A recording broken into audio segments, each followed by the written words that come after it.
What is good, YouTube? This is your boy Aaron. It's Brian. This is the Courtside View Podcast, and we are back today, and we are discussing Week 5 of the NFL. We reacted to Week 5 of the NFL, and a lot transpired. I was just wrong on a lot of picks from Week 5.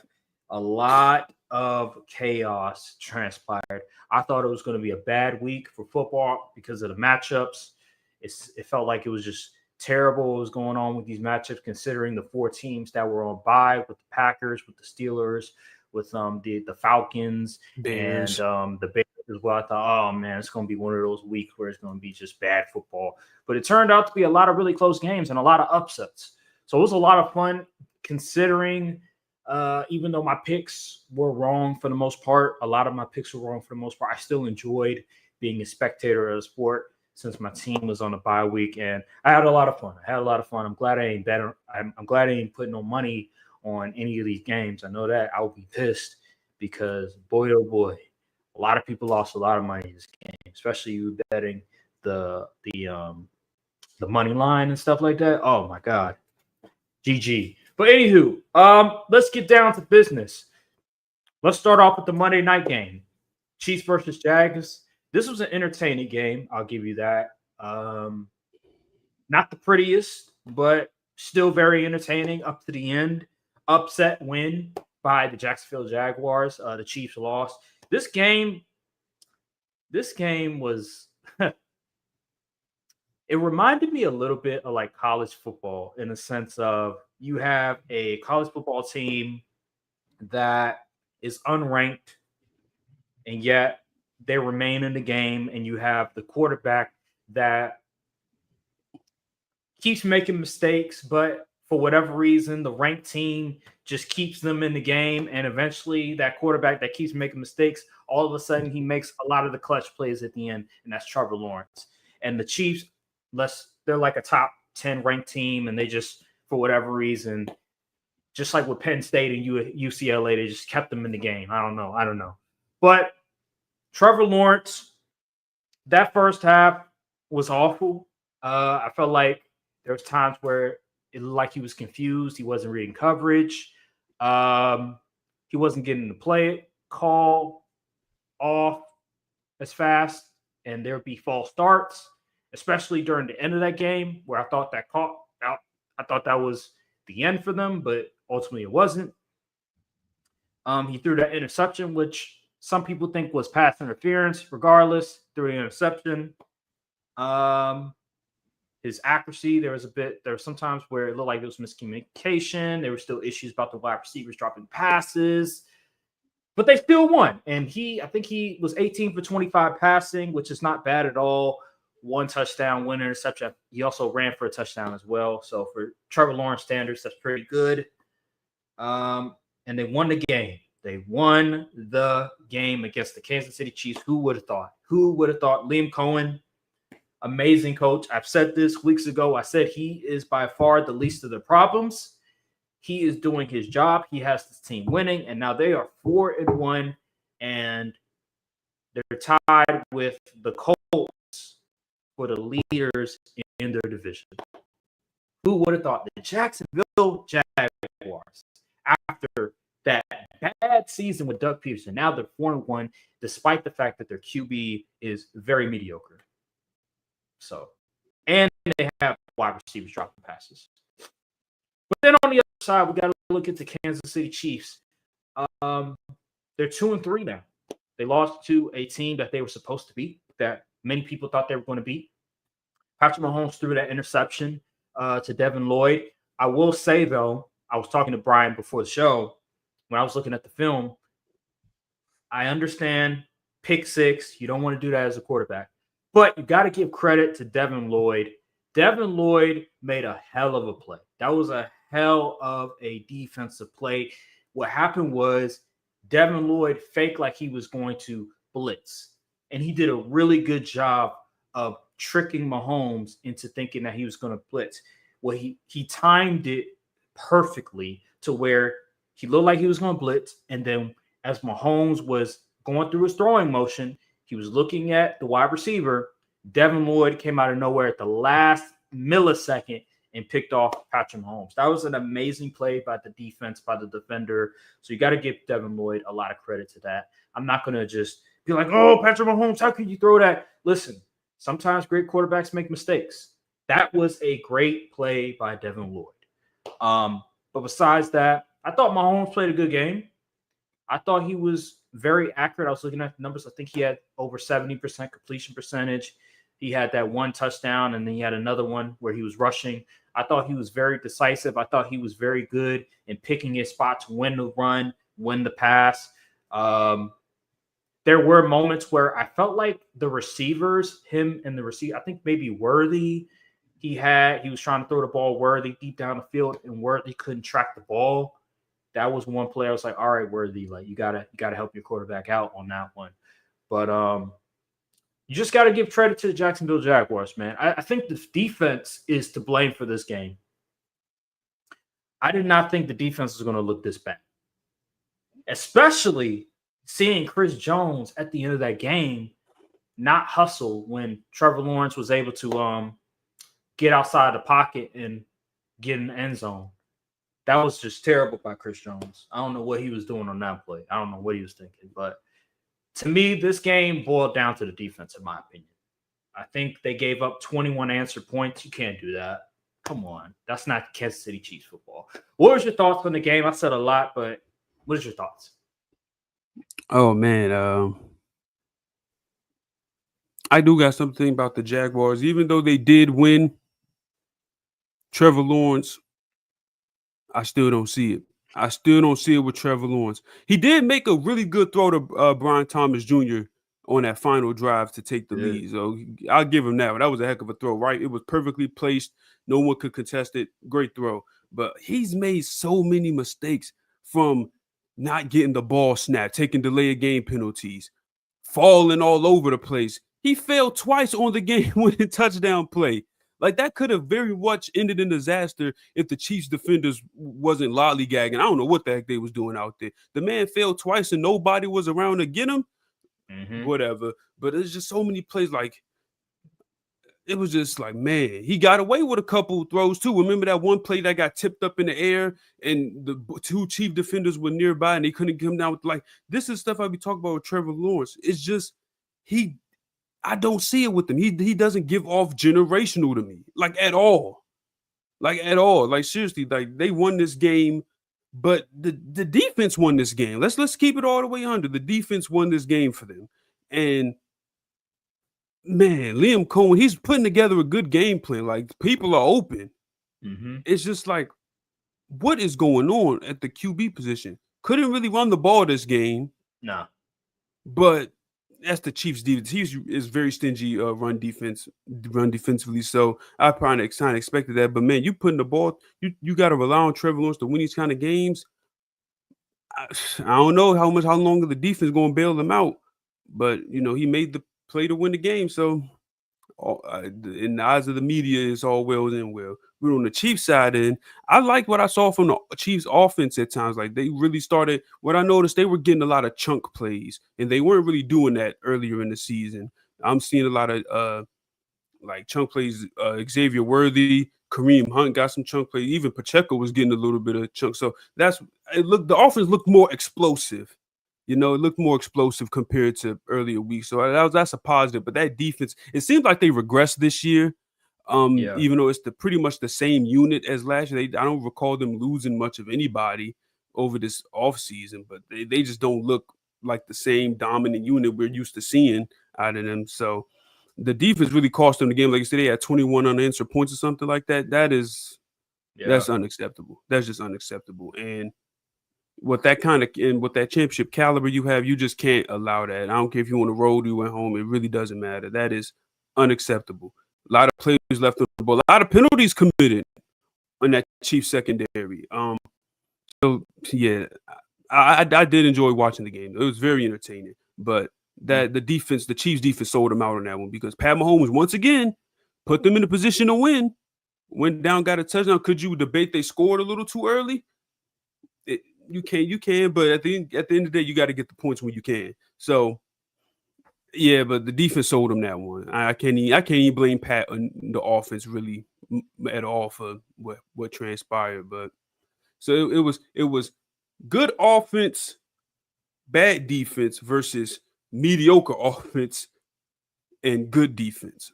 That's pretty much the story of the game. And I also did like seeing on Jaguars. I did like seeing Travis Hunter get more involved on the offensive and had really two big plays. He had that one, I think that was a post route. He went and caught on pretty much two dudes. Then he had another play. He was up the sideline. He juked out two defenders. So this is exactly what you want to see from a guy you drafted. You traded up to draft number 2 overall in this year's draft. I'm glad he's really getting out there and getting some more production on the offensive end. Defensively, he kind of looks a little, I don't want to say lost, but you can tell he's not used to getting continuous reps with those guys out there, because some players is like, oh, does he know what he's really supposed to be doing out there? But overall, progress. Love to see it for Travis Hunter. Yeah, and that one play that you're talking about where he caught it over two dudes, that was an underthrow by Trevor Lawrence. And Travis Hunter made a great play like he always does. So you mentioned Trevor Lawrence and you don't see it. That's just a play where a dude bails him out. He was very fortunate this game. They won the game. He was able to get a game-winning drive. But, boy, he made a bunch of mistakes. He made a bunch of game-losing mistakes. And fortunately, he has a defense that is able to generate turnovers. He has wide receivers that can bail him out if he needs to be bailed out. Now, he did. I like that touchdown throw to Washington. That was a really good throw. Yeah, that was a good one. And also, you mentioned the throw to Brian Thomas Jr. towards the sideline. That was probably the best throw I've seen from him in years, because that was a very difficult throw to complete. So salute to him for that. But yeah, man, the Chiefs. Last week I was like, man, the Chiefs. It seems like they're on their way to go back to the Super Bowl. I don't know. I honestly don't know. If that defense doesn't improve, we have a problem. So they got to figure something out with that defense, because right now, that's not a championship level defense. The reason why they were able to win the past few Super Bowls is because they've had a dominant defense. They didn't need to go out and get a number 1 caliber receiver like a Tyreek Hill. They can rely on number 2 wide receiver guys, number 3 wide receiver guys, because they have that defense. The offense is getting better, which is great, because you need your offense to get better, especially with Patrick Mahomes. That's a great sign. But if they're going to win a Super Bowl, they need that defense to hold up, and they need Chris Jones and those boys to get to the quarterback, because if they can't, then I don't see them getting past Josh Allen and the Bills, even though we're going to talk about it later that the Bills lost. But man, like, they need that defense to play well, because if not, then Buffalo, Josh Allen, seems like they're ready to finally get to the Super Bowl. So yeah, maybe. But it's still early in the season. We're not even halfway through the season yet. We're literally just got 6. Like over a quarter. And you know what's crazy? You know how I noticed still early in the season? Look at the teams that have like 1 loss. Look at the teams that are surprising people. That's how you know it's still early in the season. Like the San Francisco 49ers only have 1 loss, and they have all those injuries. They just beat the Rams. This is how you know we're still early in the season. The Colts are 4-1. Now, I was a big believer in the Colts roster, and I thought that, hey, all they need is just mid-tier QB play, and they'll be really good. But still early in the season. The Jacksonville Jaguars are 4-1. The Kansas City Chiefs are 2-3. It's early to tell if these teams are still going to be there at the end of the season competing how they are now. So we'll see by week 9, week 10, who will still be there, who will still be playing high-level football, and who will start to decline. But right now, these are the teams. And right now, the Kansas City Chiefs are 2-3. Let's put a bow on that. I want to move on. Let's talk about the Patriots versus the Bills. This game, another game I was wrong about. The Bills, they debuted that all-white uniforms that It was look clean. absolutely beautiful. But Yeah, I it didn't was expect clean. the Lost Patriots to win in this good game. fashion. I remember before the season, I said this about the Patriots. I said, you know what? I like what the Patriots are doing. And I think Drake May is going to take a leap in year 2. And I think you picked the Dolphins. You thought that, I think you may have had question marks about the Patriots offensive line, which understandably so. But I ultimately was like, you know what? New I head thought I put the coach. Dolphins last. I don't recall you having the Patriots at 2. You either had the Dolphins or maybe it was the Jets. Regardless, you had question marks about the Patriots. I know that for sure. Back to what I was talking about. Reason why I had the Patriots number 2 is because I thought, okay, you bring in a good offensive coordinator, Josh McDaniels. Mike Vrabel's a decent head coach. You bring in Stephon Diggs. They got these guys in free agency. Now they have a competent NFL roster. You draft Travion Henderson, even though they're not really using Travion Henderson like that. But hey, he's still there. They go to Buffalo. I was watching the film on Drake May. By far, some of the best film I've seen from Drake May. He was just throwing that thing. He was completing tight window throws. He was making the right reads. He was checking it down when he needed to. And here's what I'll give Drake May credit. There was a play. It was they ran the play twice too. So the first time he made a mistake. He checked it down too early. If he would have waited, because the offensive line was doing a good job protecting him, if he would have waited, he would have had Hunter Henry. I think it was a post route. Okay. A couple of plays later, they ran the same play again. And this is how I know Drake May is starting to get it and he's learning. They ran the same play again, offensive line protecting him perfectly, and he delivered the football to Hunter Henry in the post. And it was a fantastic throw. It wasn't like he was wide open. It was a tight window throw. And he was able to deliver the football to Hunter Henry. This is what I'm talking about with Drake May in the year 2 leap. He is understanding defenses. He's understanding coverages. That play at the end of the game, not the play where he shrugs off a defender and he's able to get the football to Stephon Diggs. No, the play after that to pretty much seal the game. They were playing zone, and he was able to identify, I think it was the DB, where the DB was going to be. I think he was playing the flat. And so he was like, okay, that DB's playing the flat. That means the receiver is going to have enough space where I can throw him the ball before the safety comes in and tries to deflect the pass. That was an amazing read of coverage. This is what I'm talking about with Drake May. This is why people have been saying Drake May has been the best QB of the 2024 draft class in year 2, because he's doing some of the things that elite QBs do. He's extending plays. He's delivering the ball accurately. The ball placement is phenomenal. You know what? And when you watch the game, I know Josh Allen was on the sideline. He was like, Drake? He copied my whole effing flow, because that's what he was doing the entire game. I'm like, this dude is looking like Josh Allen out there, especially that play where he shrugged off the defensive end and he was still able to deliver the football to Stephon Diggs. And you know what's crazy? A lot of people said, man, the stuff you doing in college, you're not going to be able to do in the NFL. That play right there, he was doing that in college. He was shrugging off dudes. Guys were trying to tackle him. They were chugging on his shoulder pad, and he was still able to deliver the football with one hand. This is the type of thing that makes him potentially the next big thing in the NFL. Is stuff like that. I was big on Drake May coming out of the draft. I said it depends on situation. Where does he get drafted? In the first year, it wasn't perfect. It was a disaster, but he still was able to at least show some type of potential. And in year 2, with a competent team, with a competent coaching staff, with decent enough receivers, you see the growth. You see the leap.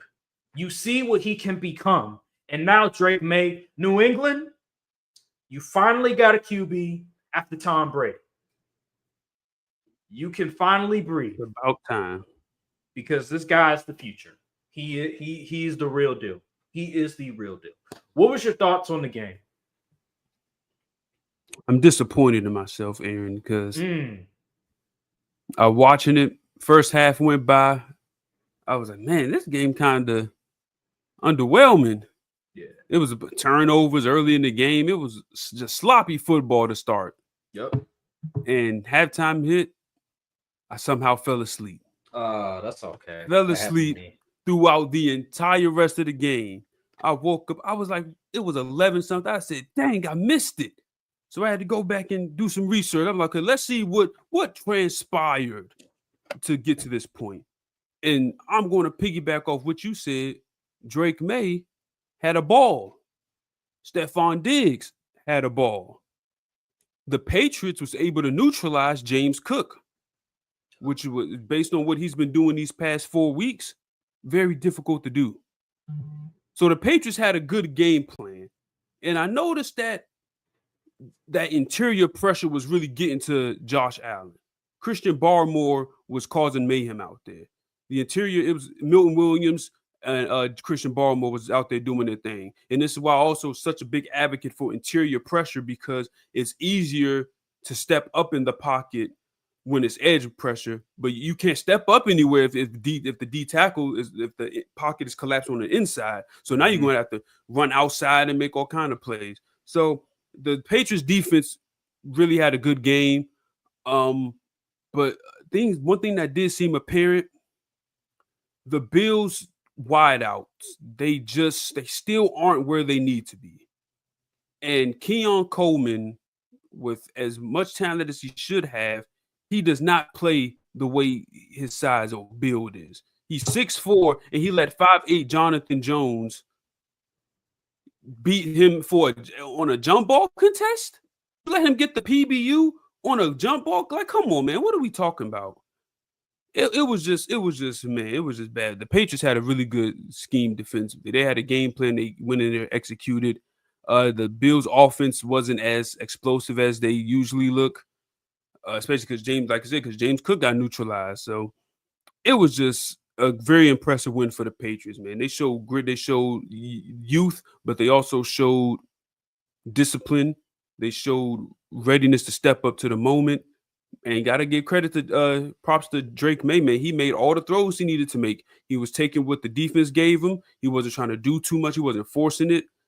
It was just an overall good game from him, man. This is the type of progress and leap you want to see from a guy that got drafted in the top 3 as a QB. So, hey, man, hats off to the Patriots, man. Hats off to them. That was a good one. I predicted that game wrong too. So we in the same boat there. I thought the Bills was for sure gonna get it, but I didn't know that the Bills' record against the Patriots was that bad. If I would have known that, I probably would have picked the Patriots.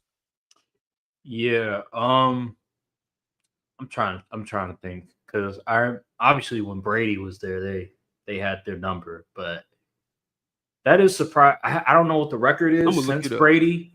I don't know what the record is since Brady, because I could have sworn the Bills have been just dominating that division the entire time. So I would assume that the record since Brady has been like mostly Bills, but I want to also stress this, because as I was watching, another thing, I don't know if this is concern on the Bills side, but I was looking at next gen stats. Drake May had 3.17 seconds time to throw. Dang. He had a lot of time to throw. And surprisingly, Josh Allen, out of all the quarterbacks this week, had the most time to throw. He had over 3.27 seconds. So he said he had a bunch of time to throw. And Drake May, he gave up 4 sacks. Josh Allen only gave up 1 sack, but Drake May was still great that game. Even though he gave up 4 sacks. You would think you give up 4 sacks, it's going to be a long day, but the offense was still producing at a good rate. and they were able to go down the field and score. And Ramondre Stevenson as well, he fumbled that ball, but he was able to come back and get 2 rushing touchdowns. And Drake May, he didn't have no touchdowns at all, but like I said, he was able to get down the field. He was able to pass the ball where he needed to. He managed the game correctly. That's why it's important to not just box score watch and actually watch the film and see what the QB is actually doing, because context matters. Like, oh my God, this guy had 0 touchdowns. I mean, he sucks. No, that just means that, hey, maybe the running back, they were getting all the touchdowns. Maybe they got a couple field goals. Maybe the defense played pretty well. And Drake May, he did a phenomenal job, man. That's all I gotta say on that matter. But yeah, I think we could put a bow on that one too. Let's go to the next game. Let's go to the Eagles versus Broncos. This one surprised me as well. But in terms of the outcome of the game, I thought the Eagles were going to win. But I will say it didn't surprise me how bad the Eagles offense was in the second half, because I said this last week. I pointed this out last week. By the way, check out the video that I posted. The Eagles offense is too predictable. I was looking, I was like, okay, what is wrong with this offense? It's pretty simple. All they did in the game was rollouts, nakeds, hitches, and slants, and fade routes. That's it. That's all you're gonna see, really. That's all you're gonna see. Literally. Hitches, fade routes, rollouts, nakeds. Like, it's very predictable. Slants. That's it. That's all you're gonna see. Like, really? It is a very boring offense to watch. I mean, seriously, you have all of these weapons and talent, and this is the best you can manage to scheme up. Yeah, that is ridiculous. Mm-hmm. Really is. And it's the epitome of lame duck football. Like, you're going out there and you're expecting your guys to just win. Like, that's not how a good team or Super Bowl caliber team operates. Yep. There's not enough motion. There's not enough creativity in the passing concepts. So even Saquon Barkley can't even get the run game going as much as he used to, because the offensive line isn't performing up to the usual Eagle standard. So now you realize that, okay, Saquon Barkley isn't getting off like he used to, and as far as running game, why don't we mix up we let's get a little more creative in the pass game? Nope. We just go run up the field. Here, y'all go run up the field and turn around, and hopefully that works against the Broncos of all teams. One of the best secondaries in the freaking league. Are you crazy? This is how many times does the head coaching staff, well, not head, just the coaching staff in general, has to see the offense completely fall off in the second half to think, maybe we should change this. Yeah, I don't know. And I'm looking at it, and it's a few things. There's a few things. One, AJ Brown. First of all, that the pass that has been going viral, that's all on AJ Brown. Yeah. If he doesn't slow down, touchdown. I don't know what he was doing. I don't know what he was thinking, but why would you slow down in that moment? It makes absolutely no sense. And then there was 2 plays by Jahan Dotson as well. Remember that one play? It was toward the sideline. I thought that was a great pass by Jalen Hurts. It's just Jahan Dotson, he needs to have his feet in bounds. They reversed. I think they reversed the call and said it was incomplete. And then there was another play as well. Jahan Dotson, he didn't track the ball correctly, and it ended up was an incompletion. So there's some miscommunication going on with the receivers and the quarterback that I don't understand. And lastly, I think Jalen Hurts, I saw this twice where he couldn't identify that Hufanga was going to blitz on the play. He would literally pre-snap. He would just look away from Hufanga for whatever reason, and Hufanga fooled him twice. He fooled him twice. At the last second, he would go to the line of scrimmage and he would blitz. Now, the difference between what Ufunga did and what Devin Lloyd did is that it didn't look like Ufunga was all of a sudden, okay, I'm going to cover, I'm going to play coverage, and then I'm going to blitz. You know what I mean? How Devin Lloyd, he actually was about to blitz, and then literally at the last millisecond went to cover and got the pick. Ufunga was like, okay, I'm in the zone, and then at the last second, I'm going to get to the line of scrimmage as the receiver is coming to motion. And for whatever reason, Jalen Hurts twice didn't recognize Ufunga on the blitz, and it hurt them. So Jalen Hurts also needs to play better and identify that, hey, maybe you should keep watch of Ufunga. But he didn't. And twice, one of them incomplete pass. I think the second one was nearly an interception. So Jalen Hurts has to play better as well. But for the most part, I think the blame has to go to the offensive coordinator and the passing game coordinator and the head coach for not making this offense more dynamic, not mixing up the passing concepts because they're way too predictable. You have Devontae Smith, you have A.J. Brown, you have a really good offense. The offensive line was holding up in the passing game. Jalen Hurts was third in time to throw this week. Third. And yet you weren't able to get over 20 points? How does that make sense? It just doesn't. So at the end of the day, the blame goes to the offensive coordinator and the passing game coordinator, the head coach. I got a question for you. Yeah. You notice, you may not. All right. How many carries or attempts did the Eagles running back room have this game? Just take a wild guess. I know Saquon. I don't think Saquon had a whole lot of. I'm gonna go with 10. Close. 9.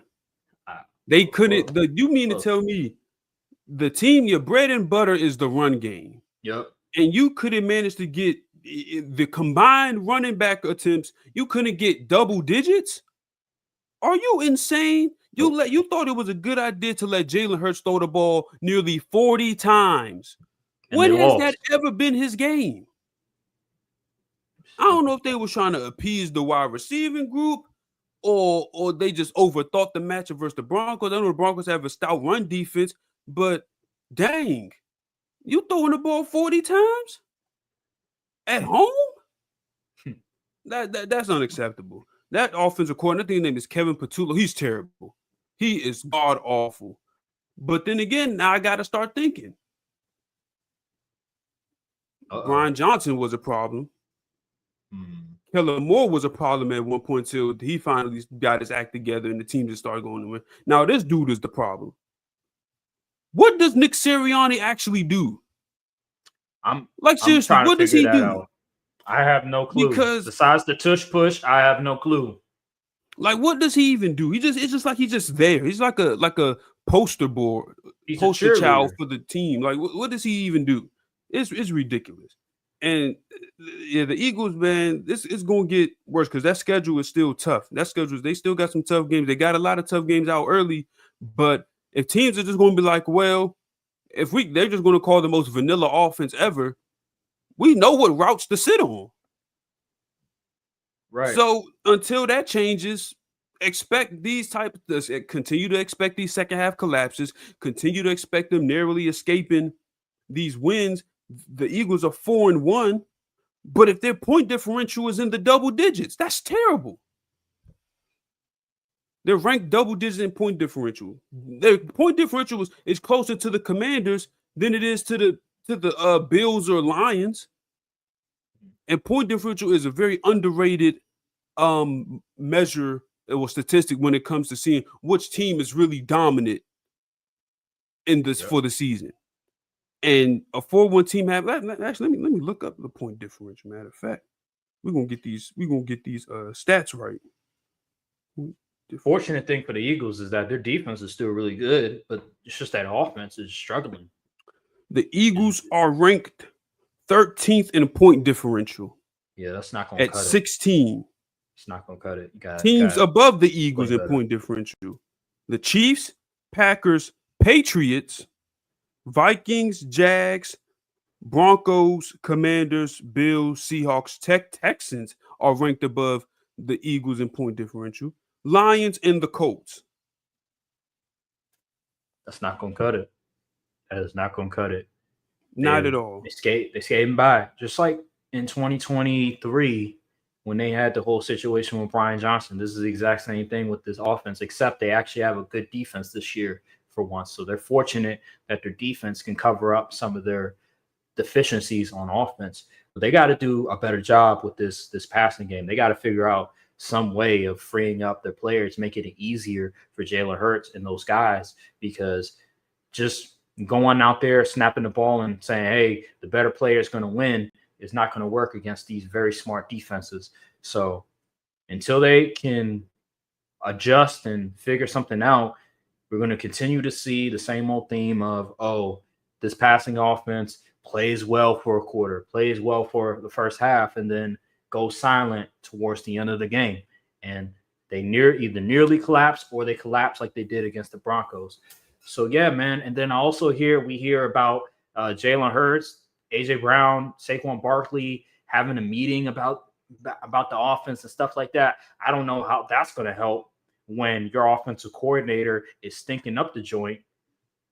What more can they do if the offensive coordinator is going to call the same plays over and over again, the same passing concepts over and over again, nakeds, rollouts, hitches, fade routes, and slants?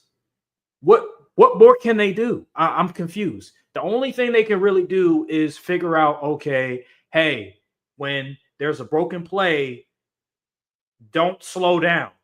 That's literally all they can really do. Because Jahan Dotson did that. A.J. Brown did that. Okay. That's all you can really do. Or Jalen Hurts, hey, remember that safety, he's potentially going to be a blitzer. That's all you can really do. Besides that, that's it. Like you're pretty much screwed because the offensive coordinator is not doing a good job of drawing up good plays for your receivers to get open. I don't see where they can go from here unless they open up that playbook some more. They got to at this point. But it's not like Jalen Hurts doesn't have any time to throw the football. He has time to throw the football. He had time to throw the football this game. So what's the problem? We're really going to see. I think this Giants game on Thursday is going to be a big test to see, because if they can't get over on that Giants secondary, when freaking Spencer Rattler and them got their game off, something is fundamentally broken. And I also want to say this. What was the point of trading for Tank Bigsby? Literally, I have no idea. We haven't seen him on the field. Carry. Yeah. What are we doing? Literally, like their backup running back came back and Will Shipley. What's the point? How we did it again, though. He did it again. I guess what are they going to do? Have Saquon sit out the game, which I highly doubt. I mean, it's his former team. He's not. He probably wants to get his game off. Yeah, exactly. That was just a dumb trade. They ain't cost them much, but still. I don't get it, man. I don't get it. We didn't talk about the Broncos. Defense. I was a bit worried about the defense at first. I'm like, bro, y'all supposed to be this dominant defense, but then the second half rolled around. I was like, okay, this is the defense that I thought was going to be really good this year, and they showed themselves in the second half. And offensively, Bo Nix, he came up huge in the end. He wasn't great that game. He was a bit erratic, but he came up big at the end of the game, and they were able to prevail. Sean Payton called a good game plan towards the end of that game. So salute to the Broncos. You have any thoughts about the Broncos and their performance against the Eagles? Um, I'm glad the defense definitely stepped up towards the end of the game. It was pretty much locks for the whole fourth quarter. I mean, they outscored them 18-0 in the fourth Yep. quarter. So the offense really started to get things clicking. Cortland Sutton had a good game. He torched Quinyon Mitchell. I ain't gonna lie. It wasn't pretty. He was grown man in that dude. So it was. I'm just glad the Eagles lost. Salute to the Broncos. Y'all cool until we play y'all, and then y'all Yep. back on the Opolis. So salute to the Broncos. Bo Nix, you got to get it together. You need better, more consistent play because you have one of the best O-lines in the league as far as pass blocking goes. Yet the passing offense is like ranked. It was last time I checked the stat was like 32. So we got some straightening to do, but salute to the Broncos. Y'all cool with me. Yeah. Bo Nix had 2.68 time to throw, 2.68 seconds time to throw this game. But you know, the Eagles defensive line is really good. So got to give credit to them. All right, let's move on to the next games. Commanders versus Chargers. This is another game I was wrong about. I thought, hey, you know, Jaden Daniels' first game back. Commanders defense, not the greatest.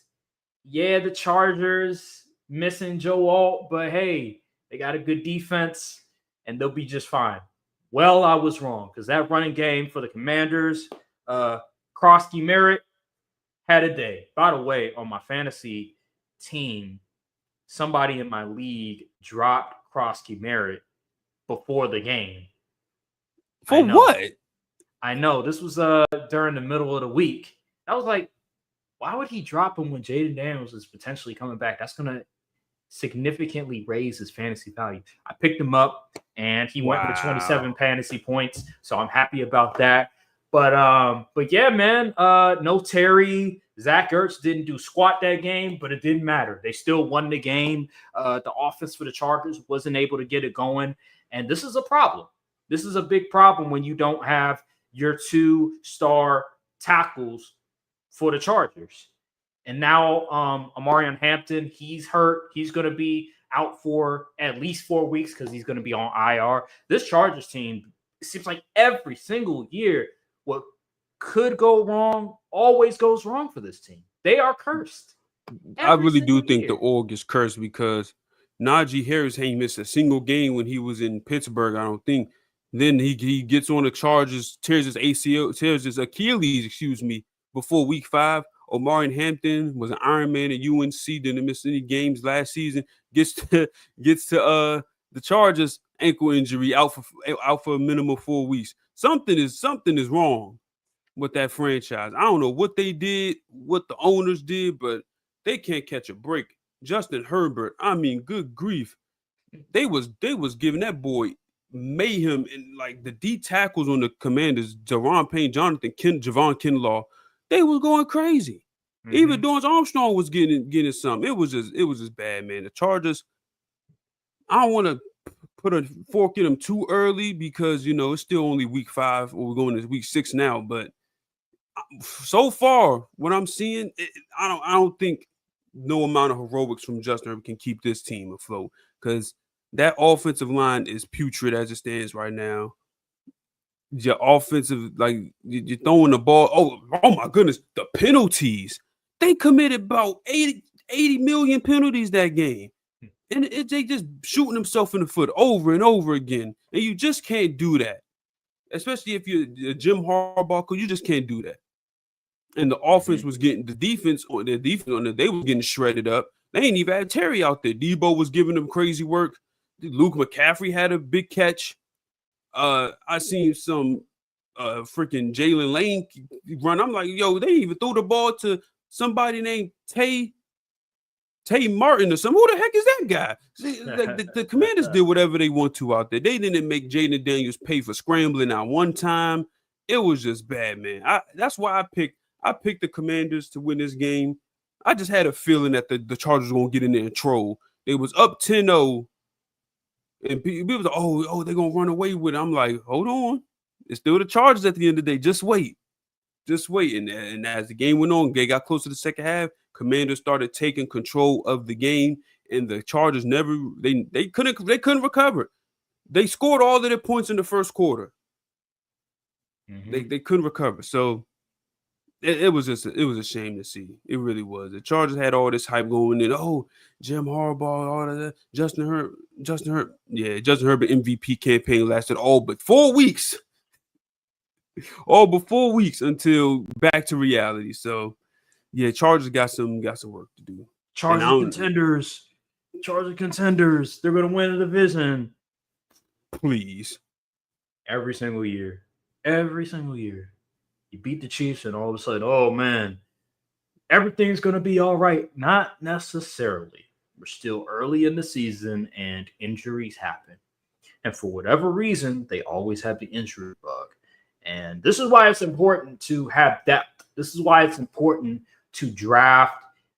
Even when you don't necessarily need a certain position, it's good to have depth on your offensive line or receiver or edge rushers to make sure that you have something in place in the event the worst case scenario happens. And it seems like with the Chargers, I don't recall their draft necessarily, but at this moment, it seemed like they had a plan in place in the event that both their tackles go down. Which, listen, most teams probably don't have a plan in place when your 2-star tackles go down, so I don't blame them for that. But at this moment, it's not looking good. And 10 points. I feel bad for Justin Herbert. I really do, because he was playing really good football. He was. It looked like he was finally coming to his own. It felt like he was finally showing people like, hey, I am one of the top 5 QBs. I should be in the discussion with Josh Allen, with Lamar, and all these dudes. And it was looking that way for the first 3 weeks. Fun fact stat. So all of those hits that Andrew Luck took that eventually forced him to retire much sooner than he should have. Yeah, Justin Herbert's on track to completely smash that total number of hits taken as QB in his first 6 years in the league. So yeah, good Godspeed, Justin Herbert. That's not good. That's not good at all. And we saw what happened to Joe Burrow. Like I think there was a stat about Joe Burrow and how they compare him to Andrew Luck and the amount of hits that he takes. And we see Joe Burrow, he's pretty much out again for almost the entirety of the season after being out. I believe it was his rookie season, and then for a number of games, I think either in 22 or 23. So these things add up. They pile up, and eventually it's going to bite them in the foot. And hopefully Justin Herbert doesn't have that issue. He seems like he's very durable. He did miss some games last year, but I believe Justin Herbert should be fine. But, man, this team right now, dude, the injuries just keep piling up. That's why a lot of times when it comes to the NFL season, it just boils down to who's the healthiest team. That's literally what it boils down to. And right now, the Chargers in the past 5 years have not been the healthiest team, and it's really hurt them overall. And this game is show proof of it. And the Commanders, they're getting healthy. They got their guy back. Terry might be playing Monday night next week. So all good signs ahead for the Commanders. All good signs ahead, because now they got Jaden Daniels and Terry McLaurin back, and Krosky Merritt is looking like a really good running back. And I don't understand. Just give him the ball more. Stop playing around. I understand, running back by committee. Listen, we know who's the best running back on that team. We knew it coming into the season before he even took a snap. We already saw the hype. Everybody, fantasy community, already heard of his name. Stop playing around and just give him the ball 15 to 18 times. Let's stop with the BS. Ew, let's move on. Some other games. Crazy games. I didn't have the chance to watch this, but man, Seattle versus Tampa Bay. I wish I could have watched it. Boy, I was looking at the numbers for both Sam Darnold and Baker Mayfield. Those boys was dealing. They was hooping that game. Both teams scored over 30 points. Both of these QBs, I believe they came out in the same draft, the 2018 draft. They both played with one another on the Panthers, and I bet the Panthers wish they had one of those QBs right now. Big time. But man, Sam Darnold, he had a 135 QB rating, 82% completion percentage. He had 4 touchdowns, 1 interception, 28 for 34 passing. Unbelievable. And then you have, where's Baker?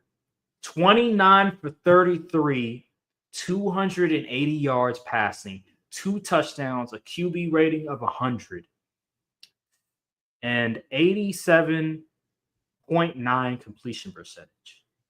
Wow. Actually, I take that back. That was Jalen Hurts' QB rating. He actually was 134.7 quarterback rating. Wow. So Baker Mayfield, and by the way, context, no Mike Evans, no Bucky Irvin, and he was able to win the game. I had Seattle winning this game because I thought, me too, man, no Mike Evans, no Bucky Irvin. How is Baker Mayfield and the Bucs going to win this game against an elite defense like Seattle with the up-and-coming offense like Seattle? I don't see it. And I was wrong. Baker Mayfield yet again proves me wrong. He continues to prove everybody wrong. And dog, this is like his 3rd coordinator with the Buccaneers alone. And each year, he still plays good to elite level football.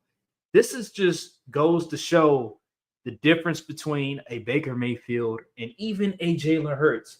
The comparisons, there's a reason why people compare the two. It's because Jalen Hurts, yes, he's had 3 or 4 different offensive coordinators almost every single year of his career. Both Oklahoma QBs, by the way. But Baker Mayfield has had damn near the same, if not more. And he's had to go to different teams. He's had to go to a team and only have 3 days to learn the playbook and then start for the same team and win a game. And this is Baker Mayfield. He's an MVP candidate right now. He's one of the best stories in the NFL by far. He's been him and Sam Darnold, honestly. He's been just dealing. He's been elite this year. And the fact that he was able to get this Buccaneers team to a win against the Seattle Seahawks, who have been balling so far, salute to Baker Mayfield. He has been tremendous. I believe the Bucs are 4-1 right now. The one loss was against Philly, which is not too bad. And they nearly came back on Philly. They just needed more time. So yeah, man, what was your thoughts on this game? What's your thoughts? Before I get into the game details and thoughts, I wish I would have could have watched it live the whole time. I will say this: let Sam Darnold and Baker Mayfield be the prime story of why QB situation matters above all, because these were both QBs drafted in the top 5. Baker Mayfield was highly touted, Sam Darnold as well. And it looked like they were flaming out. Jets, Sam Darnold, he looked terrible on the Jets. Went to another team, went to the Panthers, still didn't look great. Finally, he went to San Francisco to learn to learn under Shanahan's system and stuff. Didn't really give much time to see him, but then he ended up in Kevin O'Connell's system with Minnesota. And he turned into a Pro Bowl QB seemingly overnight. I wonder what was the difference. Must have been the win. Baker Mayfield had a good year in 2020 in Cleveland. They said, "And we don't care. We're gonna get you up out of there." Cool. Went to the Panthers. Played practice squad. He was on the scout team. He literally lined up as edge on a scout team on the Panthers. Then he had the Rams. That Rams moment you say he had like 3 days to prep. He came out and won the game. Found himself in Tampa Bay. He took over the starter job, never looked back. Got a contract and everything. So this should just be a prime example of why we shouldn't be too quick to judge these QBs that's in their second year, people trying to write off Caleb Williams. Like, bro, this is his second year in the system with actual coaching, actual competent coaching. Let's give him some time. Like I know everyone, teams want quick turnarounds, quick returns on their investments, but we have to give these dudes some time because obviously the organizations that's drafting these QBs high don't know what they're doing. And that's why they continue to draft in the top 10 year after year. But look at what happens when you give these talented dudes real structure, a real shot at succeeding, putting the proper weapons, building the proper team around them, hiring the right coaches and staff around them. You get the 4-1 Buccaneers and the 3-2 Seahawks. No one really thought the Seahawks would be in the mix this early in the season if you asked them preseason. And no one expected Sam Darnold to play at the level he's playing at. So I just want to give a shout out to these teams doing it the right way, and shout out to these QBs. But as far as the game goes, that was a phenomenal game. High scoring. I didn't know if Baker Mayfield was going to be able to get his game off because the Seahawks defense is very stingy, especially in the pass game. They're one of the best pass defenses in the league. So I was a little concerned about that, but I was wrong. I shouldn't have benched him this week. If fantasy, I still won, but man, Baker Mayfield was dealing out there. You only had 4 incompletions against this. My bad. 6 incompletions against. Oh wait, I'm looking at Sam Darnold stats. 4 incompletions against this defense. Hey man, that's a heck of a game. And not only was the game on the field, the game, it just looked good. You saw the jersey matchup. Ooh, I love a good jersey matchup. The white and like Popeye's color, that was clean against the Seahawks throwbacks. That was a clean jersey matchup. But yeah, man, I got to salute to them, man. Buccaneers getting it done. Another fourth quarter comeback win. I thought the Seahawks were going to win this game once I saw the scores like 35 to 30, something like that, 30, 31, 32, something crazy like that. Oh, Seahawks might got this in the bag.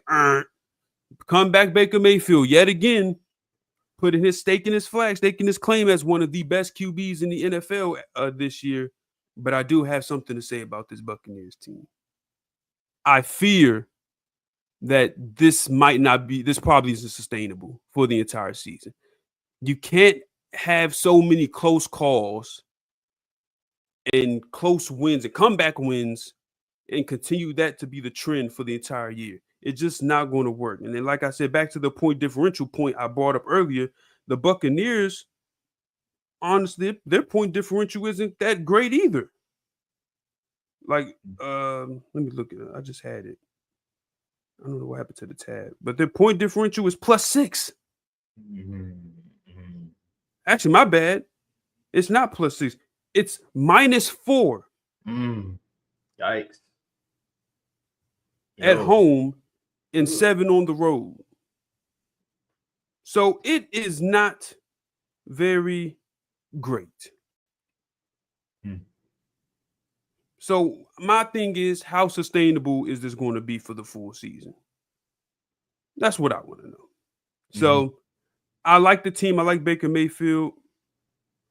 But you cannot expect to really win a whole bunch of football games and actually continue to compete at a high level if your point differential is like this. It's fair to say. We've seen it. Remember the Vikings that one year? They was winning all these games. They were close, but they weren't really dominant. They weren't really staking their claim as one of the best teams. They got to like week later in the season, they flamed out. Yep, they did. And I remember they got in the playoffs and Daniel Jones dialed them up. They lost in the first round. They got it completely exposed. We'll see. All right. Moving on. Another game that surprised me was, let's go to the Thursday night game. San Francisco versus the Rams. Backups. The 49ers had backups. Kendrick Bourne was the number 1 receiver for them. They didn't have Ricky Pearsall. They didn't have Jawan Jennings. They didn't have Brock Purdy. And yet they still won the game. And yet they still were able to find a way to win against a very good Rams team. I have a couple things I want to say about this game. I was very shocked at how bad the Rams defense was for portions of that game. They were giving up big plays by Kendrick Bourne. He was continuously getting the ball left and right. Mac Jones was continuously evading defenders, dialing that defense up, even towards the end. Christian McCaffrey was getting the ball. And then towards the end of the game, on the Rams side of things, Sean McVay. Connor Williams fumbled the ball once. And you decide, you know what? The game is on the line. I know it's 1 yard. I trust Kyron Williams. Why? You saw Matthew Stafford was playing elite level football towards the end of that game. He was on fire. He was dealing and diming out there. And you elect, I'm going to take the ball out of my top 10 QB's hands. I'm going to prevent myself from potentially getting the ball to a top 5 receiver in the game. The best receiver playing right now for this season. And giving it to a guy that cannot be trusted consistently in this game, in these spots. Why would you do that? That was such a dumb play call. I don't care what anybody says. It's 1 yard. Y'all would have complained if he didn't run the ball. Not really. No, I wouldn't have. I would have understood that you get the ball to your best player's hands in those scenarios. It's 4th down. It's overtime. This is the game. You're putting your trust in Kyron Williams against a defense like the 49ers, against a smart defense. They still got Fred Warner. They still got guys that are really good at playing defense. Robert Saleh is the defensive coordinator. You would think that, you know what, we got to be smart. We need to try to outthink things instead of doing the old reliable, it's only a yard, let's just run the ball. Do the most basic thing that you could do as an offensive play caller. No. Sean McVay, that's the only thing you could think of? You know the 49ers are smart. You know the 49ers have smart defensive players out there. If Fred Warner is on the field, I don't care who's on the defensive line. I'm thinking to myself, all right, we got to think of something better than just running up the middle because he's too smart of a linebacker. He's going to figure out immediately what we're going to do if we're just going to run the ball up the middle.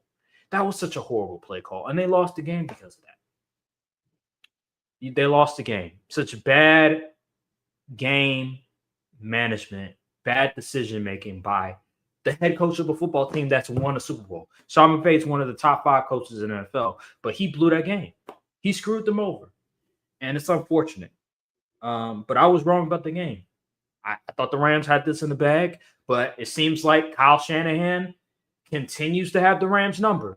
It doesn't matter who he has on the field. He could have a bunch of Jags, a bunch of backups, a bunch of XFL guys, and he's still able to beat the Rams. It makes absolutely no sense.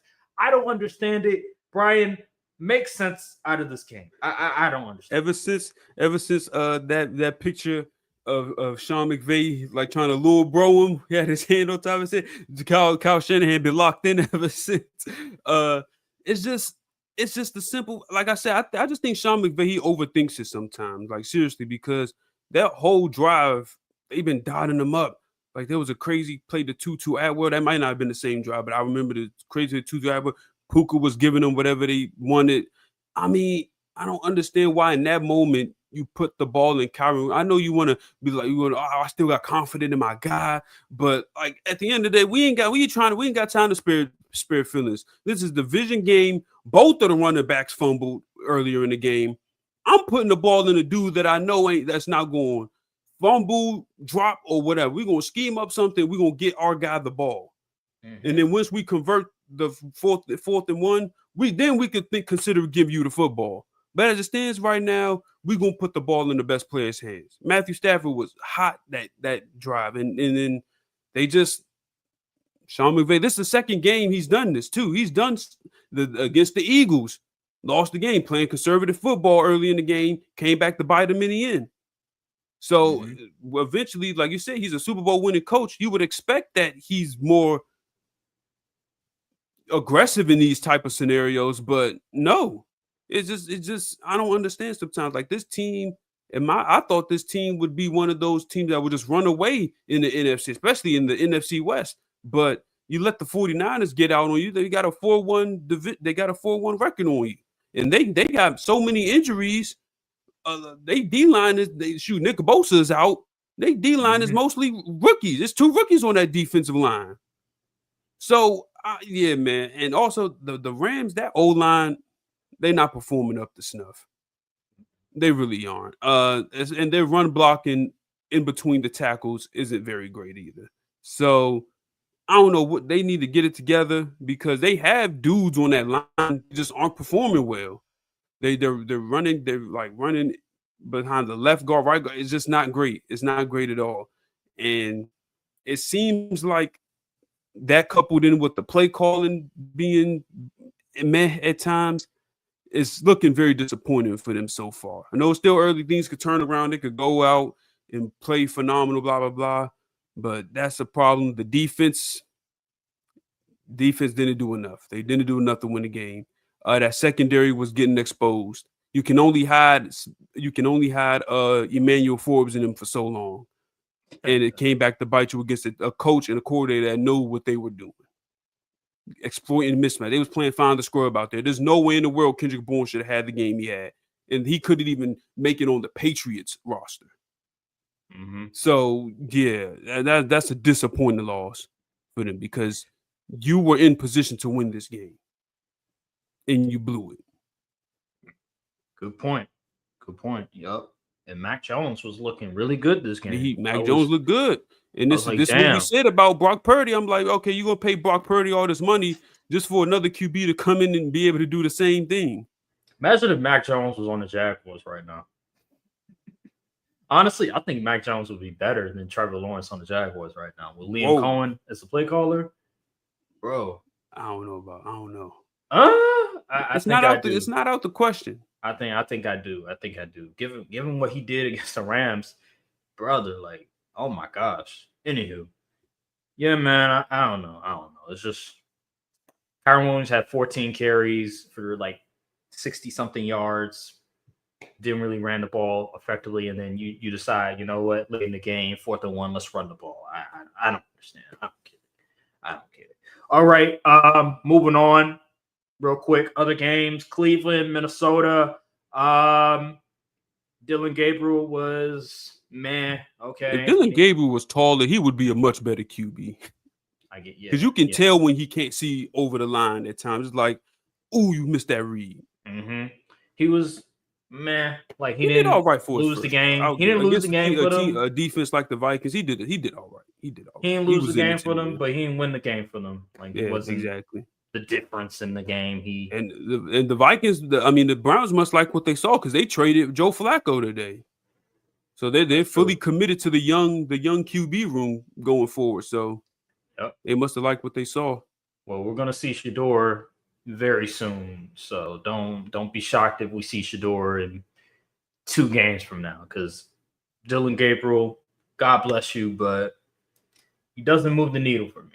He was okay. I know it's the Vikings defense, but it's like, he's not going to lose you the game, but he ain't going to win you the game. You know what I mean? So Minnesota, on the other hand, Carson Wentz, he had a bounce-back game. He was able to deliver the football to Justin Jefferson. Justin Jefferson had 123 yards receiving. So, hey, Carson Wentz did his thing. They nearly lost the game, though. I will say that.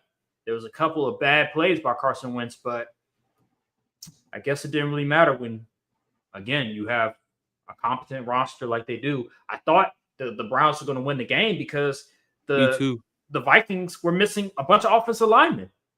Ryan Kelly was out. A couple of other guys was out. I'm like, oh, man, this is really bad. This is going to be really ugly. they're able to find a way to win. Cleveland Browns were Cleveland Browning. So that's all I got to say on that, man. Yeah. Literally. I'm just glad my Jordan Addison stocks is paying off. All right, let's move on. Miami, Carolina. This was another one I was wrong about again. I thought Miami. I picked the Panthers. I picked the Panthers. Yeah, I was knowing. You did pick the Panthers. I thought that, given what I've seen from the Panthers, I thought, man, the Panthers, they look really bad. But they won this game. They were able to come back and win the game. It looked like Miami had the game in the bag. But it was up 17-0, weren't they? Miami's doing Miami things. There's a reason why I think they're 1-4 right now. They just weren't able to capitalize. That seat warming up. And Bryce Young, after that first half, that abysmal first half, the interception and the fumble, dude was looking like Drew Brees out there. They had that man look like Drew Brees in the second. I'm like, damn. I'm like, where was this? Enrico Dowdle. 200 yards. What the hell was that? 200 yards and he never did that in Dallas. I started him in my fantasy team.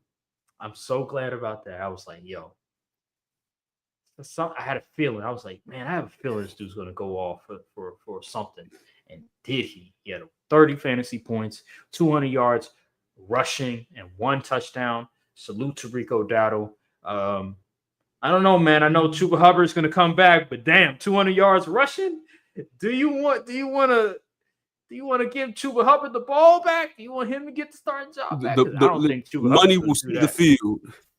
I don't know if Chuba Hubbard's going to do anything close to that going forward. Much more than Rico Dowdle, I'll tell you that much. Yeah. And you know what's crazy? Coming into the season, when I was looking at the advanced analytics, Rico Dowdle was pretty good last year. Like he was a pretty decent running back. He had over 1,000 yards rushing. And I was like, okay, they got a nice little running back duo. And once he gets the opportunity to start for once, we saw what happened, and this dude was absolutely amazing for them. But yeah, I just think the Dolphins are just incompetent. They're just a bad football team overall. Tua, he is what he is. He's a mediocre quarterback, and Mike McDaniels, he's on the way out. It's only a matter of time before he's not the head coach anymore. And the defense, they're just not good. They're just not a good defensive team. And the Panthers were able to capitalize off of that in the second half. Bryce Young, Ted McMillan, Xavier Legette was able to catch a touchdown for once. Look at that. That was a really good throw, really good catch by Xavier Legette. So salute to Xavier Legette. Salute to Bryce Young. That's all I have to really say on that matter. It was a very entertaining second half. Very entertaining. Yeah, you pretty much hit the nail on the head on that one. All right. Another game I was wrong about yet again. Tennessee, Arizona. I did not see this happening. I did not see this happening. By far one of the worst losses in NFL history. 28-3 in the Super Bowl wasn't as bad as this. Yep. Because the Cardinals lost this game in embarrassing fashion. It ain't like you had Tom Brady on the other sideline to worry about. You had a rookie QB on a winless team, and you were up. I don't know how many scores. I'm gonna pull it up. Matter of fact, because that is egregious. But yeah, you mean to tell me? Let's look at the scoring. Where's the scoring? You even mentioned how bad their offense has been too. Their offense has been one of the worst in the NFL. They were up 21-3 at one point. 21-3. Why is Jonathan Gannon still the head coach? That's my thing. He too busy. He yelling at folks on the sideline and punching him. That's what he doing over there. But that's an embarrassing loss. Drew Pettis should have been fired that night for blowing that game. That's unacceptable. And Cam Ward was looking very pedestrian. He honestly he didn't even look good until that final drive. He was making throw after throw after throw, gamed them boys. I'm like, whoa. And this is why I'm going to continue believing that momentum is a real thing in sports. Because the Cardinals just Bad thing. Bad event. DeMarcado, 70-yard touchdown. Oh, let me throw the ball out the end zone. Mm-hmm. Yep. And then it's no. I'm sorry. That's unacceptable. And then, oh my gosh, the interception. You caught the interception, and it somehow turned into a touchdown for the other team. What is going on? Yeah, it's crazy. That is a loss that can honestly finish your season. Yep, I think that's the nail of the coffin. Did you see that one play that was going viral? It was a Kyler Murray. The edge rushers, the defensive ends were coming towards him. He like threw the ball. He just threw the ball like that. Yeah, he just like tossed it. It's like, he said, like nobody was over there. I know. What? Remember before the season started when we were talking about the Cardinals and I just could not trust them. I was looking at the roster and I was like, this isn't a terrible roster, but it's just something about the Cardinals I just can't trust. Yeah, it's Cardinals gonna do Cardinal stuff. At least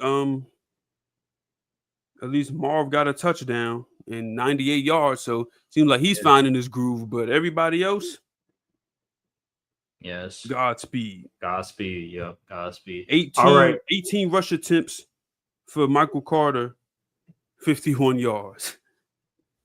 They are 32nd, I believe, in rush efficiency. Yeah, they need James Conner, but unfortunately, James Conner is out for the season. All right, let's move on to the real quick Colts Raiders. Raiders suck. Geno Smith robbed them boys. He's stealing money. He's stealing money. There's no hope for the Raiders. God bless. Now can we finally stop putting Geno Smith in these? Oh, you don't know ball. If you no, Geno, he's not good. He's just not good. He's not good. Yeah. No amount of tape is going to convince me that is a good QB. No, they are gearing up for the number one pick. They're gearing up for drafting a QB. Geno Smith is not the answer. The way this class looking, Godspeed.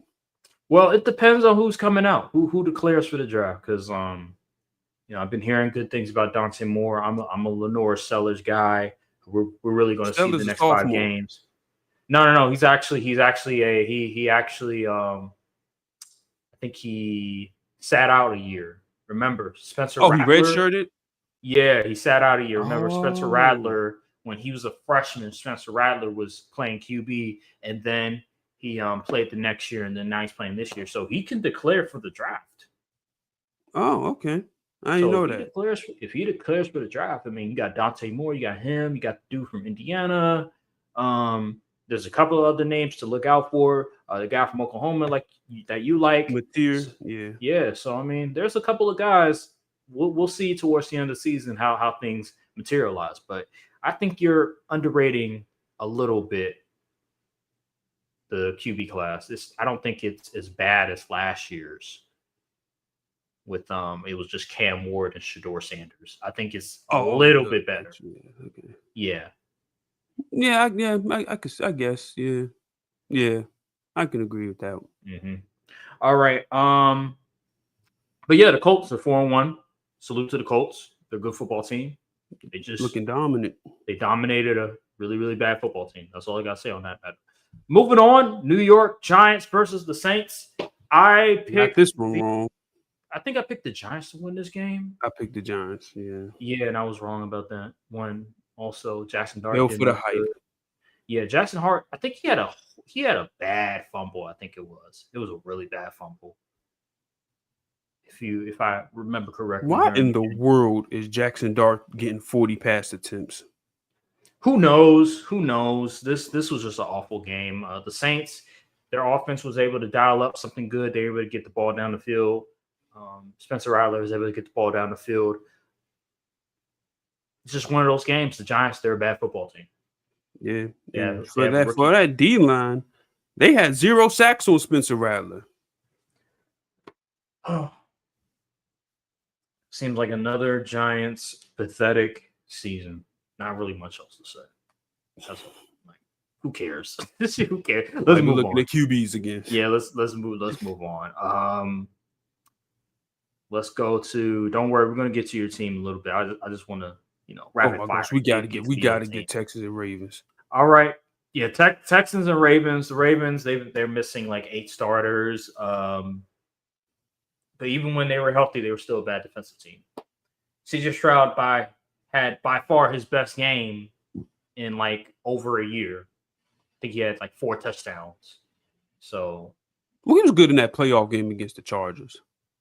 Okay. All right, you want to give it a charge? All right, I was just talking about regular season, but hey, you want to give? Oh, that? regular Right, season, cool. yeah. Oh, yeah, absolutely. Yeah. Okay, yeah, cool. No, yeah, right. the Texans, they beat the brakes off the Ravens. That was ugly, man. Good grief. Somebody has to be fired once they get to the bye. Zach Ford, you gotta go. Yeah, somebody gotta get fired. This is getting ridiculous. You had CJ Stroud looking like freaking Peyton Manning back there, boy. Oh my goodness. And CJ Stroud been looking super mid this year. Mm-hmm. And he came out. He had a party. 23 for 27, 244, 4 touchdowns. You let Nick Chubb get 5 yards of carry on you. The ghost of Nick Chubb. Yeah. I understand that they were hurt, but good Lord, where's the fight? Do something. Like, you let them come onto your home field and put up 44 on you? Yeah, that's crazy. I don't know what to say. I don't know. If Lamar don't play, if Lamar can't play next week, bro, just pack it in. That's what I'm saying. Just tank the season. I know players don't tank, coaches don't really want to tank, but John Harbaugh really don't want to tank. That seat getting hot from what I've been hearing. Imagine if the Ravens have the number 1 pick or top 2 pick. You know how valuable that pick will be? Yeah, that would be a very valuable pick. Given the fact that if Lenore Sellers comes out, if he declares for the draft, and then you have Dante Moore, teams are going to be like, hey, we'll give you maybe 3 first-round picks to trade up to get one of those QBs. And then, boom, now you can rebuild your defense. Exactly. Yeah. From the Ravens, who they got next week? Who they got next week? They got the Rams. Oh, yeah. If Lamar not good to go next week, pack it in. Yeah, you ain't coming back from a 1-5 start. No, not at all. I think Lamar is still going to come back because he's that competitor. But if y'all lose against the Rams, regardless, pack it in. Yeah, it's unfortunate. It's unfortunate for the Ravens. Let's move on to the Lions versus Bengals. Another game where we knew coming in that the Bengals had no chance of winning. The Lions absolutely destroyed them. 30. Bengals almost backdoored that spread though. They did, but it still did not matter. The Lions were still too good. Jamar Chase got his game off. He had 110 yards, but it wasn't enough, and they were able to win 37-24. They just traded for Joe Flacco, so I guess they think that hey, Joe Flacco is the difference between a good Jamar Chase versus a mediocre Jamar Chase, given how bad their QB has been playing. They just traded for Joe Flacco to save Jamar Chase fantasy owners. That's what they were doing because it made absolutely no sense to trade for Joe Flacco. He's not going to be the difference between you all making the playoffs, potentially making the playoffs, and not. I just think it's a waste of time. Try to get like Jameis or something. Like, why Joe Flacco? I don't know. I don't get it. I don't get it at all. Moving on. I think the last game is the Cowboys versus the Jets. So that it was. Talk to me. What's your thoughts on your team? People were worried about this game. They had the Jets possibly upsetting us, and I was like, no. It's still the Jets at the end of the day. Dak Prescott, man. He's really playing elite football right now. I know people, it's just the Jets. Dak Prescott missed 4 starters on his offensive line and was still able to go out there and put up 37 points on them dudes. It would have been 38, but Brandon Aubrey missed the extra point. The defense got a lot of turnovers. They got sacks. Mm-hmm. I was shocked because before we couldn't get sacked nobody. We couldn't get any pressure. The offenses was just doing whatever they wanted. I thought Justin Fields was going to mess around and have a career day. But no, he looked very, very Justin Fields-like. I was thoroughly impressed. Garrett Wilson obviously did what he do out there because it's Garrett Wilson, but that was towards the end of the game, honestly. So, garbage time, blah, blah, blah. But I'm impressed the Cowboys was able to come out there and not play with their food. Mm-hmm. You going against a team that was 0-4, and this is exactly what you're supposed to do. Go out there, handle business. Don't even leave it in doubt whether you're going to win or lose. I like Brian Schottenheimer. This really is a much different type of team than when Mike McCarthy was coaching. I truly believe that because all the stuff Brian Schottenheimer said in the preseason, how, we holding people accountable, we're going to be this type of team, this type of offense. We've seen it thus far. If they can get the defensive side to click, this team can really do something. But I'm going to have to see it for many, many more weeks. Mm-hmm. The defense play at least average ball before I even put my faith into that unit. So salute to Dak, salute to Javonte Williams. Who would have thought the resurgence? George Pickett's got a good grab on Sauce Gardner. Just great game start to finish for the Cowboys. Jets though. 0-5. Aaron Glenn, you might be one and done, buddy. Oh man, I hate to see it, but you're the defensive specialist guy, and your defense still looks bad. So it's I don't know what the Jets can do at this point. Who's really going to line up to take this job at this point? Because it seems like no matter who they bring in that building, they just can't get right. So unfortunately, I hope Aaron Glenn doesn't get one and done, but it's looking that way, man. You can't start the season off 0-5, especially when you were in position to win games earlier the first few weeks of the season. So that's embarrassing. That's embarrassing. You know what's crazy about the Jets? You mentioned it. They went out and actually fired their coach. They fired their GM and they brought in a new head coach and a new GM. And yet it still doesn't matter. They're still struggling. I don't know what more they could do.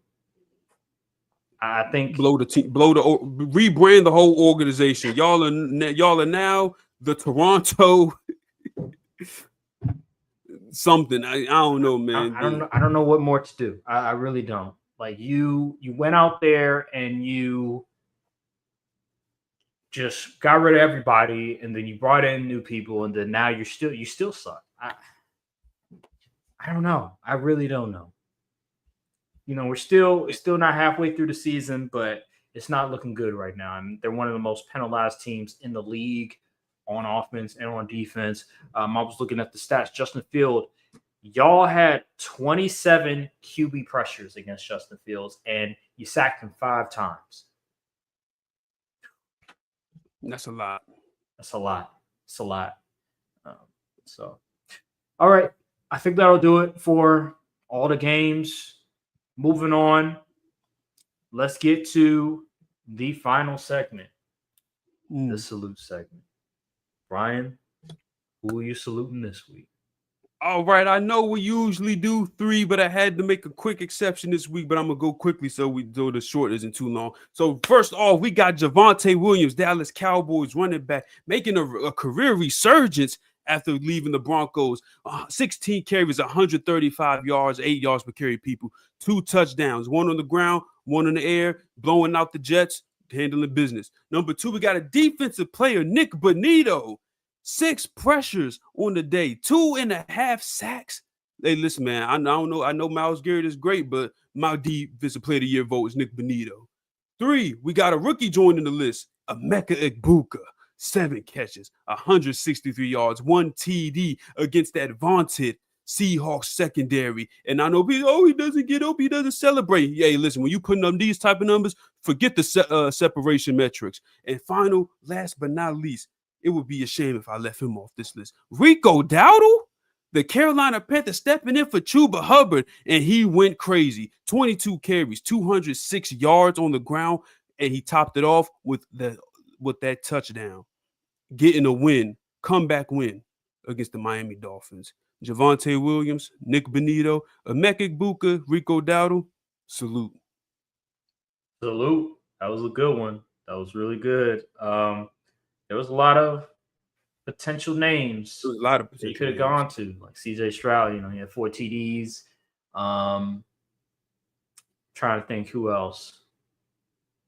I think for the most part, I think maybe CJ Stroud could have gone in there.